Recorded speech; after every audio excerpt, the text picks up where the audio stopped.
todas. Que a paz e a graça do nosso Senhor e Salvador Jesus Cristo seja abundante na vida de cada um de nós. Amém? Amém. Muito bom nos reunirmos novamente, né? Vencemos mais uma semana pela graça de Deus e aqui estamos juntos para adorar o Senhor. Amém. E nessa oportunidade nós teremos o privilégio de desfrutarmos um pouco mais do estudo da Palavra de Deus, compartilhando uns com os outros, né? Aquilo que nós assimilamos no decorrer da semana ao estudarmos a lição da Escola Sabatina. O título da lição desta manhã, que nós iremos estudar, é o Santuário da Nova Aliança. Nós estudamos um pouco nas semanas anteriores sobre a Antiga Aliança. Falamos na semana passada um pouco da Nova Aliança e agora nós vamos aprofundar um pouco mais nessa questão da Nova Aliança, o Santuário da Nova Aliança. Quem pode ler para nós o verso áureo aí? Por isso mesmo, ele, mediador da nova aliança, a fim de que... Por isso mesmo, ele, o mediador da nova aliança, a fim de que os que foram chamados receberam a promessa da herança eterna. Está lá em Hebreus 9:15. 9, versículo 15. Então Jesus, ele é o mediador da nova aliança, a fim de que os que foram chamados recebam a promessa da herança eterna. Que privilégio para nós que fomos chamados por Cristo, o nosso mediador, para em breve podermos receber a promessa da herança eterna. É em função dessas promessas, em função da herança eterna, que nós estamos aqui reunidos hoje. Na verdade, nós não estamos aqui por outro motivo que não seja este. Nós estamos aqui aguardando o cumprimento da promessa da herança eterna sobre nossas vidas. Na parte de sábado aqui conta uma história. Alguém gostaria de resumir para a gente essa história da parte de sábado? Bom, então eu vou contar, né, já que ninguém se habilitou a contar. Em uma noite sem luar, o céu estava preto como tinta, céu bastante escuro. E diz que Frank estava caminhando na escuridão e alguém estava seguindo Frank. E alguém, ao apertar os passos e aproximar-se dele, o alcançando, perguntou: "Você é Frank, o impressor?" Aí Frank respondeu para ele na escuridão: "Você me conhece?" Aí a pessoa que estava seguindo Frank respondeu assim: "Eu não o conheço, mas conheço o seu irmão. O seu jeito de andar, a sua maneira de caminhar me lembra muito o seu irmão." Então, através daquela postura da pessoa, mesmo na escuridão, alguém o conheceu, porque o seu irmão disse para ele que tinha um irmão. Então, através do seu caminhar, do seu proceder ali, ele ficou conhecido como irmão. Então, essa história revela o quê? Uma verdade poderosa a respeito do serviço do santuário israelita. De acordo com a Bíblia, ele era apenas uma sombra, uma figura, uma imagem do verdadeiro santuário. Contudo, essas sombras e imagens eram suficientes para prenunciar e revelar claramente as verdades sobre a morte e o ministério sumo sacerdotal de Cristo no santuário celestial. Apesar de ser apenas símbolos, apenas uma sombra, Deus mostrou de uma maneira muito clara algo muito superior que aconteceria no céu, né? E nós vamos aprofundar um pouco mais nesses detalhes aqui para ampliar o nosso conhecimento. Na parte de domingo fala sobre relacionamentos. O que nós podemos aprender nessa parte de domingo aqui? Deus disse lá em Levítico 26, 11 e 12 o seguinte: "Porei o meu tabernáculo no meio de vocês e não me aborrecerei com vocês. Andarei entre vocês e serei o seu Deus, e vocês serão o meu povo." A fim de que exista um relacionamento, é preciso haver o quê? De acordo com a lição, é preciso haver o quê? Um relacionamento: interação, comunicação e contato. Principalmente para seres humanos pecadores, falíveis e céticos como nós, né? Aí, para que Deus desenvolvesse esse relacionamento mais íntimo com o seu povo, qual foi o pedido que Deus fez? Qual foi a ordem que ele deu a Moisés? Fizesse um tabernáculo para que eu pudesse habitar no meio dele. Exatamente. E me farão um santuário, está lá em Êxodo 25, verso 8, para que eu possa habitar no meio deles. Quando nós pensamos assim, na frase que Deus disse, né, ele me fará um santuário para que eu possa habitar no meio deles, quando a gente desenvolve um relacionamento, a gente se torna mais íntimo quando a gente faz o quê? Está habitando juntos, o relacionamento fica muito mais encurtado e mais íntimo. Por exemplo, se eu dissesse assim, para um pedreiro, faça uma casa para que eu possa habitar nela. É diferente de eu dizer assim, faça uma casa para que eu possa habitar no meio deles. É diferente na comunidade, entre os meus familiares, é diferente, dá uma ideia de intimidade mesmo, de proximidade. Então esse é o Deus que nós servimos, que quer se relacionar conosco de uma maneira muito próxima.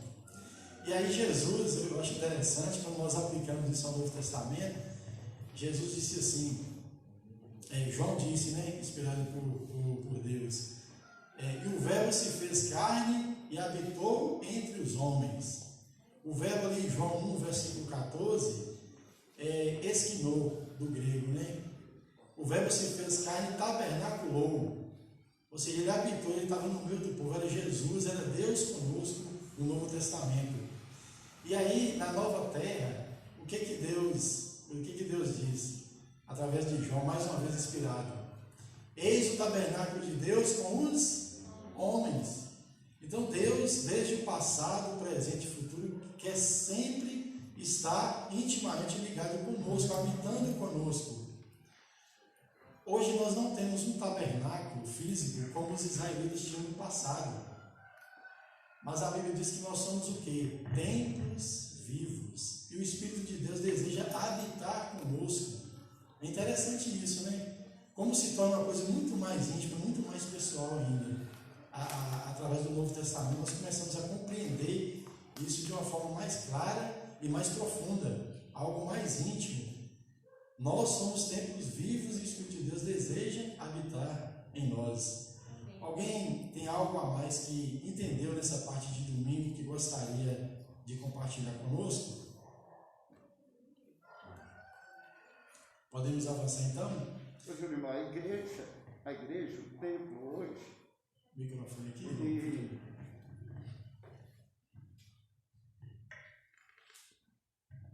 é um lugar onde nós nos encontramos físico com Deus, né? E as ideias é tirar a igreja de circulação, né? Então a igreja é um lugar físico onde nós nos encontramos com Deus. Isso aqui não é qualquer lugar, não. Isso aqui é a igreja de Deus, né? No princípio era um tabernáculo. Eu vou morar com vocês. E hoje é a igreja, esse espaço físico. Nós não devemos tratá-lo com leviandade, de maneira leviana, trajando de qualquer veste, indiferente do dia que você vem à igreja. Você deve vir, porque aqui é a casa de Deus. Não é porque que é segunda, que é terça, que é quarta, você deve entrar aqui de qualquer jeito, não. Você tem que saber a roupa que você vai entrar aqui. Porque aqui é a casa de Deus, foi consagrada para esse tipo de serviço. A gente fica de qualquer jeito, nem na casa da gente a gente não fica. Então aqui é um espaço físico dedicado a Deus, como era aquela tenda. E nós sabemos o que acontecia quando alguém de maneira leviana entrava naquele espaço, né? Passando aqui para a parte de segunda-feira, tem como título Pecado, Sacrifício e Aceitação. Hebreus 9:22 diz o que mesmo? O que diz Hebreus 9:22? Com efeito, quase todas as coisas, segundo a lei, se purificam com sangue. E sem derramamento de sangue não há o quê? Não há remissão de pecados. sem derramamento de sangue não há remissão. A pessoa que pecava e que, portanto, havia quebrado o relacionamento de aliança e a lei que o regulamentava, poderia ser restaurada a plena comunhão com Deus e com a humanidade ao trazer um sacrifício animal como substituto, lá no sistema do antigo Israel, do antigo santuário. Mas qual era o significado profético do sacrifício de animais? Qual era o significado? O que Isaías 53, 4 a 12 e Hebreus 10, versículo 4 nos dizem? Isaías diz o quê? Ele foi ferido e humilhado, o castigo que nos traz a paz estava sobre ele, e pelas suas pisaduras fomos sarados. Ele foi levado como ovelha ao matadouro, né? Então, qual o significado profético? O sacrifício ali, eles representavam a Cristo, né, que viria para morrer pelos nossos pecados. Então, realmente tipificava o sacrifício do verdadeiro Cordeiro, né? Cristo que viria pagar o preço dos pecados por mim e por cada um de nós. Ô Júlio, esses animais que eram sacrificados, que apontavam para Jesus, eles tinham seus valores incítricos. E a economia da época consistia em criação de animais, né? Então a gente vê assim, quando a gente vê a igreja para fazer uma oferta de R$10, R$20, R$50, tá? Que a gente pensa duas vezes, né? E você imagina a pessoa que cometeu esse pecado tinha de pegar o animal melhor. O melhor que existia, sem defeito, sem nada. E tinha de fazer esse sacrifício. Então aquilo consistia também numa perda monetária para aquela pessoa. Né? Mas Deus ele é tão sábio, tão misericordioso, gracioso, que aqueles que não tinham condições, como alguns tinham, né, condição financeira melhor, ele permitia que fosse oferecido, por exemplo, uma pombinha, que era muito mais barato, né? O importante era a fé da pessoa naquele sacrifício que apontaria para o Cordeiro de Deus que viria tirar o pecado do mundo. Porque Paulo vai dizer lá em Hebreus 10, versículo 4, que é impossível que o sangue de touros e bodes remova o quê? Pecados. Somente o sangue de Jesus. O apóstolo Pedro ele declara que não foi com coisas incorruptíveis deste mundo, como o ouro e a prata, que nós fomos resgatados ou comprados, né? Mas foi com o precioso sangue de Jesus Cristo. A religião, ela desperta em nós um sentimento chamado empatia. Nós temos a condição de nos colocar no lugar do outro. Aí a gente se coloca no lugar daqueles do passado, que tinha que levar um cordeiro para ser sacrificado. E aquele animal era apresentado como o quê? Como uma substituição, né? É a parte de terça-feira que nós vamos entrar. O sacrifício de um animal devia ser uma ardente perspectiva da vida do divino humano servo de Deus, que morreria como substituto pelos pecados do mundo. Por meio desse processo, o pecador era perdoado e aceito pelo Senhor, e o fundamento da relação da aliança era restabelecido. Desde que Adão e Eva pecaram, nós vimos ali um sacrifício sendo realizado, né? Morreria um animal em substituição pelos atos pecaminosos, né, de Adão e Eva. Depois foi passando, Abel ofereceu um sacrifício mais excelente do que o de Caim. Ele ofereceu o que das ovelhas, ele tirou o melhor, um animal sem defeito, puro, o melhor que ele tinha para oferecer como substituição, como adoração a Deus e como substituição, porque todos pecaram e destituídos estávamos da glória de Deus, né? Aí é a questão da substituição. Aqui tem um texto que diz o seguinte: o qual entregou a si mesmo pelos nossos pecados para nos livrar deste mundo perverso, segundo a vontade de nosso Deus e Pai. Meditando nesse texto aqui, Jesus se ofereceu para morrer, ou como alguns entendem, né? Será que o pecado pegou Deus de surpresa? Deus teve que bolar um plano de última hora ali para resolver o problema do pecado. O que nós podemos entender com essa declaração aqui? A própria Bíblia menciona, né, que o Cordeiro foi morto antes da fundação do mundo. Ou seja, quando Deus planejou criar o mundo, ele já também teve esse plano, caso o homem viesse a pecar. E Jesus, ele se ofereceu, então, a morrer pelo homem caído, né, para pagar os preços do pecado.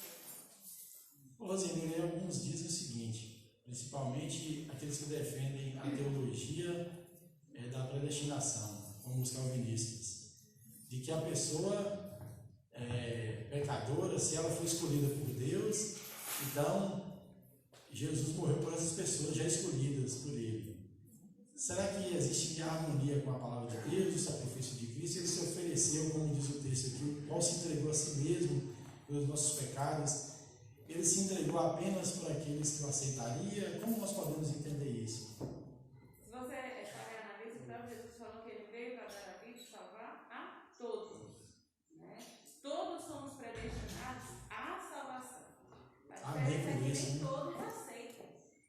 Né? E é interessante que Paulo, argumentando na carta aos Romanos, se não me falha a memória, ele diz que Cristo morreu a seu tempo pelos ímpios. Ele morreu a seu tempo pelos ímpios, por todos. A diferença, como você falou, né, é na nossa aceitação ou rejeição do sacrifício de Cristo. Por isso que Paulo também ele fala assim, como nós podemos negligenciar tão grande salvação, tão grande sacrifício, como nós podemos negligenciar? Há pessoas que não aceitam, que tratam com indiferença, não quero, não aceito. Né? É a escolha que a pessoa faz, mas Jesus morreu por todos. Deus prova o seu amor por nós em que Cristo morreu por nós, sendo nós ainda pecadores. Então, essas citações aqui que nós estamos falando jogam por terra essa teologia de que a pessoa já nasceu predestinada para a salvação ou para a perdição. Ela já nasceu predestinada para a salvação. Né? Se nós nos perdermos é por causa das nossas escolhas. Julimar, é interessante que diz que Jesus ele morreu por todo o mundo. Até a natureza, a fauna, o mundo, o sistema foi salvo pelo sacrifício de Jesus. Tanto é que essa terra será restaurada, né? Vai se aproveitar essa terra. Então o sacrifício é para todos, para tudo, para salvar todos e tudo. E segundo os textos aqui na pergunta 5, o que esses textos revelam sobre o sangue? Que função o sangue desempenha no plano da salvação? Além de tudo que nós já citamos aqui, diz que o sangue traz remissão dos pecados, purificação da nossa consciência de obras mortas, coisas passadas, coisas que nos afligem, que traz pesar sobre a nossa vida. Né? Tem pessoas que não conseguem se desvencilhar de coisas passadas, de alguma coisa que o atormenta, que traz culpa ao seu coração e fica ali martelando dia e noite. Jesus, com seu sangue, ele traz purificação da nossa consciência de obras mortas e também a salvação. É interessante que Gilmar nos reme, nos aproxima, nos purifica e nos resgata. E aqui tem um texto interessante que eu gostaria de lê-lo, no último parágrafo. Diz o seguinte, que não é, olhem só, não é a vontade de Deus que vocês estejam sem confiança, com o coração torturado pelo receio de que Ele não aceitará por serem pecaminosos e sem préstimo. Digam, sei que sou pecador e essa é a razão porque necessito de um Salvador. Nenhum mérito ou bondade tenho pelos quais possa pretender a salvação, mas apresento diante de Deus o sangue expiatório do Imaculado Cordeiro de Deus que tira o pecado do mundo. Essa é a minha única defesa. Essa é a nossa única defesa. Nos apresentarmos diante de Deus como pecadores. Senhor, eu sou um pecador, eu sou um miserável, por favor, tenha misericórdia de mim. Diz que aquele que encobre as suas transgressões jamais prosperará, mas aquele que as confessa e deixa alcançará misericórdia. Nós podemos chegar até o santo trono da graça de Deus confiantemente. Paulo diz isso, devemos chegar confiantemente. Não importa quais sejam as nossas lutas, quais sejam as nossas fraquezas, cada um de nós temos o nosso tendão de Aquiles ou calcanhar de Aquiles, né? Aquele ponto na nossa vida que é a nossa fraqueza. Aquilo que o irmão Admilson tira de letra pode ser a minha fraqueza. Aquilo que eu tiro de letra pode ser a fraqueza do irmão Clemente e assim por diante. Mas não importa quais sejam os pecados, os problemas que nós enfrentamos, as lutas espirituais, o sangue de Jesus é poderoso se nós nos achegarmos a Ele com confiança, com toda a fé no coração, e dizer: Senhor, eu sou um pecador, tenha misericórdia e me livre desse pecado, me dê força para lutar, e Ele nos purificará a nossa consciência das obras mortas. Amém. Quarta-feira, o sumo sacerdote da nova aliança. O que diz Hebreus 8, versículo 1 a 6? Vocês lembram de qual o texto? É um texto muito conhecido. Deixa eu ler aqui. É interessante que a gente lê esse texto aqui. Uma vez conversando com um irmão, um amigo da igreja metodista, ele não conseguia entender a questão do santuário celestial. Ele disse que o sacrifício de Cristo na cruz do Calvário foi suficiente e acabou todo o processo. O processo da salvação, de intercessão pelo homem, acabou ali na cruz. Foi não. Hebreus 8, versículo 6, versículo 1 a 6, diz o seguinte: ora, o essencial das coisas que temos dito é que possuímos tal sumo sacerdote que se assentou à destra do trono da majestade dos céus, como ministro do santuário e do verdadeiro tabernáculo que o Senhor erigiu, não o homem. Pois todo sumo sacerdote é constituído para oferecer tanto dons como sacrifícios. Por isso era necessário que também esse sumo sacerdote tivesse o que oferecer. Ora, se ele estivesse na terra, nem mesmo o sacerdote seria, visto existirem aqueles que oferecem os dons segundo a lei, os quais ministram em figuras e sombras das coisas celestes, assim como foi Moisés divinamente instruído quando estava para construir o tabernáculo. Pois diz ele: vê que faças todas as coisas de acordo com o modelo que te foi mostrado no monte. Agora, com efeito, obteve Jesus ministério tanto mais excelente, quanto é ele mediador de uma superior aliança instituída com o quê? Com base em superiores promessas. E aqui Paulo então declara que Jesus ele está ministrando como sumo sacerdote no santuário que é celestial. Nós temos algumas doutrinas que são semelhantes à doutrina de outras denominações. Por exemplo, a guarda do sábado, não somos somente nós adventistas do sétimo dia que guardamos. Os batistas do sétimo dia, os judeus, entre outros grupos, guardam o sábado. Mas a doutrina do santuário celestial, ela é uma doutrina que somente nós adventistas do sétimo dia entendemos. É uma doutrina que foi restaurada, né, Marcelo? Era 27 doutrinas. Hoje, nós temos 28 doutrinas bíblicas, as quais nós seguimos. Alguém quer comentar alguma coisa sobre o santuário celestial? Quando Moisés viu para fazer igual os utensílios, os móveis, ele viu também o sacerdócio de Jesus, né, por contemplar todo o ministério da salvação. Né? Então, quando nós vimos aqui em Hebreus mostrando, é que quando Moisés viu, ele viu todo o plano da salvação sendo desenrolado aonde? No santuário celestial. Interessante, irmão Edmilson, olhando essa transição do antigo santuário para o santuário celestial, o santuário terrestre, o santuário celestial. Quando Moisés, quando eles ergueram aquele tabernáculo lá para que Deus habitasse, havia aquela nuvem, havia a presença de Deus, a Shekinah, aquela fumaça, todos aqueles aspectos físicos que eram visíveis, né, aos olhos de todo Israel.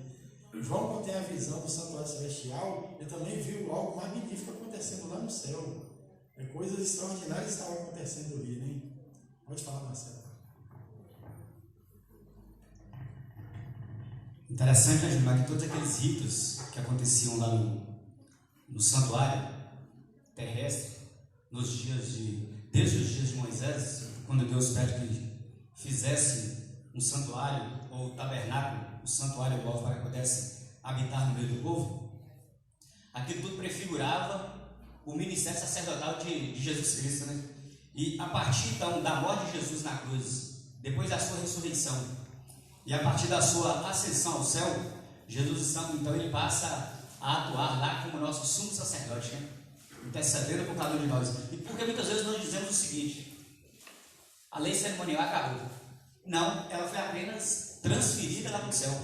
É isso que nós vemos claramente. Então Jesus ele atua lá como sendo o Cordeiro, até comentamos aqui na semana passada a esse respeito, apresentando as suas marcas dos cravos nas mãos e nos pés, intercedendo ali por nós, e ele apresenta-se também como nosso sumo sacerdote, falado, que é por homens falíveis, homens pecadores, que realizaram esse trabalho de intercessão pela humanidade aqui na terra, como sendo essa fonte para que pudesse interceder em prol do povo. Agora nós não precisamos mais dessa intercessão humana, nós não precisamos mais dessa fonte humana para nos guiar ao céu, porque o próprio Jesus Cristo, ele já faz isso para nós. Então agora, eu gosto muito, até comentamos aqui a semana passada, eu gosto muito da música de Luiz Cláudio, que agora nós podemos ir aos Santos dos Santos, né?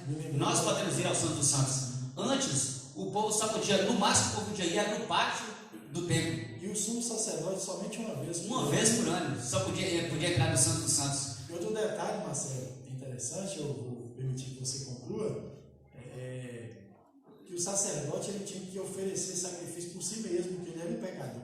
Ele Exatamente. Tinha que oferecer por si mesmo. Era amarrado aquela cordinha ali, aquele sino, se ele entrava, se ele não tivesse totalmente puro, com o coração compungido ali, impureza, o que aconteceria com ele? Ele era fulminado, ele morria lá dentro, tinha que tirar, não podia nem entrar naquele local, tinha que tirar, puxar pela porta dele. Mas Jesus não, ele chega para ministrar em nosso favor no Santo dos Santos, nós podemos chegar confiantemente, né? E interessante que o próprio apóstolo Paulo, salvo me engano, ele diz, né, que nós podemos ir com toda intrepidez, né, com toda coragem, podemos ir porque nós temos o grande sumo sacerdote que está intercedendo por nós. Por isso o apóstolo Paulo intitula essa aliança como superior. Por quê? Porque aquelas eram apenas figura dessa do próprio Senhor Jesus Cristo está lá no céu como nosso sumo sacerdote intercedendo por todos nós. Então, assim, o que não passava de símbolos, imagens e sombras na antiga aliança tornou-se o quê? Uma realidade na nova, né? Finalizando a parte de quinta-feira aqui, falando um pouco mais sobre o ministério celestial de Jesus, um dos argumentos que eu usei para o meu amigo lá, metodista, que ele disse que o ministério de Jesus cessou ali na cruz, ali foi suficiente. Eu perguntei para ele o seguinte: você se considera um pecador? Aí ficou meio assim e tal. Aí eu respondi para ele: eu sou um pecador. Eu me considero um pecador. Ainda continuo, infelizmente, continuo pecando. Então, Jesus continua ministrando em nosso favor, porque nós continuamos sendo ainda pecadores. Se a intercessão de Jesus cessasse, nós seríamos fulminados, nós seríamos mortos em nossos delitos, né? Mas Jesus continua, e em breve ele sairá do Santo dos Santos, dirá: está feito, e virá para buscar os seus, né? Aqueles que chegam confiantemente a ele, ele virá para buscá-los. Aí no ministério celestial, em Hebreus 9:24, diz que porque Cristo não entrou em santuário feito por mãos, figura do verdadeiro, porém, no mesmo céu, para comparecer agora por nós diante de Deus. João ele diz que: filhinhos, essas coisas vos escrevo para que não pequeis, se todavia pecares, temos o quê? Um advogado junto ao Pai, Jesus Cristo justo. Ele fará o quê? Propiciação pelos nossos pecados. João escreveu isso muito depois da morte de Jesus. Ele fará propiciação. Ou seja, mesmo depois da morte, ressurreição e ascensão de Jesus, João continua dizendo que ele fará propiciação pelos nossos pecados. O ministério de Jesus, ele continua. Ou seja, mas não se encerrou na cruz, não se encerrou com a ressurreição de Jesus. O ministério de Jesus continua lá no céu. E é interessante aqui, falando que Jesus não entrou num santuário feito por homens. Nós sabemos que Jesus ele entrou no santuário, mas até no sentido de não entrou para ministrar no santuário, né? Quando Jesus esteve aqui neste mundo, Jesus ele não era da linhagem levítica, ele era da linhagem de Judá, da linhagem de Davi, e eu acredito que os irmãos já tenham até comentado também, né? Por isso que faz essa analogia com Melquisedeque, né? Melquisedeque como sendo rei e sacerdote. Príncipe da paz. É o único rei e sacerdote que é mencionado na Bíblia, o único que ocupa então as duas funções. Por isso que faz essa analogia com Melquisedeque e com Jesus. Melquisedeque também ele não era da linhagem levítica, até porque naquela época, nos dias de Melquisedeque, quem era o sacerdote? O sacerdote era todo o chefe da casa, todo primogênito era o sacerdote. A partir então daquele episódio do bezerro de ouro, em que a nação judaica ela adorou aquele bezerro de ouro, depois que Moisés estava lá no Monte Sinai, aqueles 40 dias, só o povo de Levi, então, que não participou daquela oração. Então Deus escolhe então a tribo de Levi para que pudesse ser os seus intercessores, aqueles que pudessem interceder para o povo aqui neste mundo. A partir desse episódio, então. E porque somente Jesus pode ser o nosso intercessor, nosso mediador, por quê? Porque somente Ele pode fazer essa ponte de ligação entre nós e Deus, entre a terra e o céu, ou entre o céu e a terra. Porque somente Ele. A Bíblia diz que porquanto há um só Deus e um só mediador entre Deus e os homens, Cristo Jesus, homem, o qual a si mesmo se deu em resgate por todos. Jesus foi tentado em todas as coisas, mas sem pecado. Por isso, Ele é o único que pode comparecer diante de Deus para ministrar em nosso favor. Nem anjos, por mais que o anjo tenha uma posição elevada lá nos céus, ele não pode ministrar em nosso favor. Nenhum homem, também todos são pecadores, mas Jesus, ele foi tentado em todas as coisas, mas sem pecado. E aí, Paulo na carta a Timóteo, no versículo 6 do capítulo 2, ele termina no versículo 6 dizendo o seguinte: testemunho este que se deve prestar em tempos oportunos. Nós devemos prestar este testemunho para toda a humanidade, para todos aqueles com quem nós nos relacionamos, de que Jesus, ele é nosso sumo sacerdote, ele é o sacrifício perfeito em nosso favor, em nosso lugar. Ele pode nos purificar de todos os nossos pecados e a nossa consciência de obras mortas. Amém. Que Deus possa nos ajudar e nos abençoar para que nós nos acheguemos confiantemente ao trono da graça de Deus por intermédio de Cristo Jesus, nosso sumo sacerdote. Amém? Amém.